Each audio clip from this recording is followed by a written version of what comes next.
ride takes place in Belgium, at Ford's principal European test track, the Lommel Proving Ground.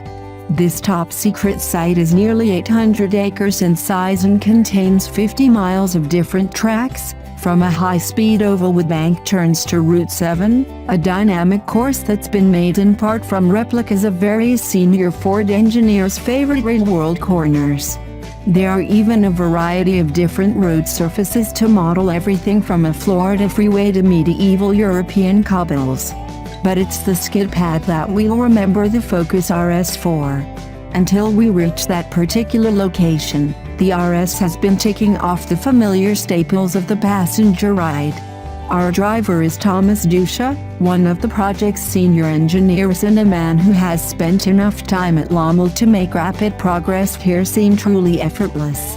As is usual in Belgium, it's raining, and the slipperiness of the surface is demonstrated when, rounding a corner on Route 7, we find another of the RS prototypes firmly embedded in a gravel trap after sliding off the track.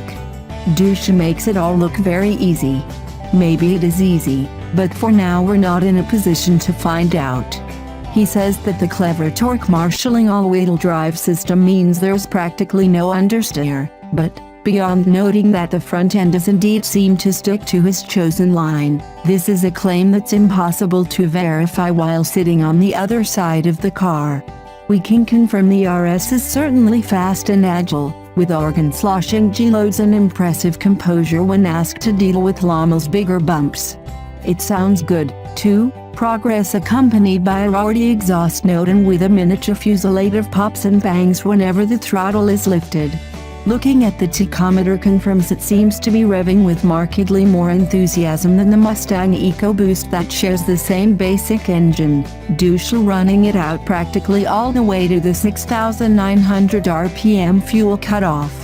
But it's fair to say that the sort of drama promised by the seemingly endless series of Focus RS teaser videos is lacking, at least until we reach the skid pad.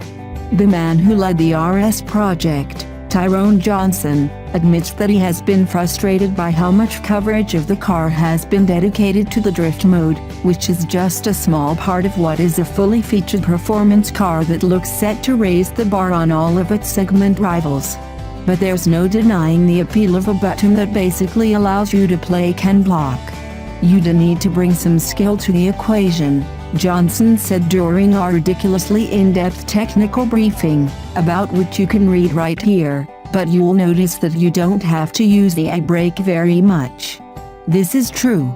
The drift driving mode doesn't fully deactivate the stability control system and actually puts the steering into its less aggressive normal setting to make wheel twirling easier.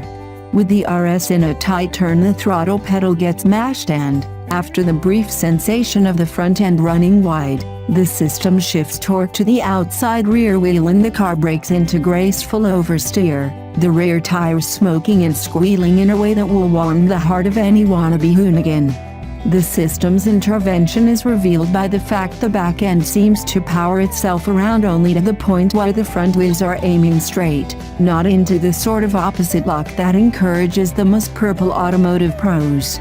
But a couple of circuits of the skid pad confirm that the engine has enough torque to keep this up until either you or the rear tires give up. Started in a tight enough turn, the RS will perform donuts in what feels like little more than its own length, spinning top style. It's a feature we suspect that most owners will use rarely, and which may well feature in various "Hey, watch this" YouTube blooper reels, but we can't deny that it's a neat trick. And one that makes us want to drive the car even more. Birita. Although it has long since become one of the more predictable cliches of automotive PR, the pre-launch passenger ride rarely teaches us more beyond what a new car sounds like and some indication of the raw G-forces that it can generate. Which is why we're very thankful to the new Focus RS's much vaunted drift mode for giving us a very obvious point of difference with every other performance hatchback to write about. In most cars, sideways is a side effect, a dynamic imbalance that's either accidentally or deliberately provoked. But in the RS it's a programmed feature and a thrilling experience, even without a steering wheel in your hands.